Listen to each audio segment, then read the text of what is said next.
चिया बगानमा सबैजना थाहा पाउनुभयो हाम्रो चिया बगान भएको जिल्लामा फेरि त्यही फटाहा चुनाव लड्न आउँदैछ रे। हुन्न, यसपालि त त्यसलाई जित्न दिनुहुन्न। म आजै काठमाडौँ जान्छु, बालेन शाहलाई यतैबाट चुनाव लड्न बिन्ती गर्छु। बालेन शाहले मानिहाल्नुभयो। सुन दाजुभाइ दिदी बहिनी, बालेन शाह यहीबाट चुनाव लड्दैछन्।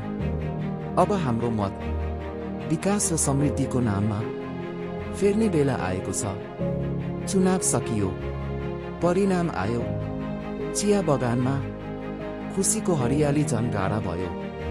अन्त्यमा मन छोने अनुभूति। आखिर राम्रो मान्छेले चुनाव जितेपछि गाउँ पनि सहर जस्तै हुँदो रहेछ।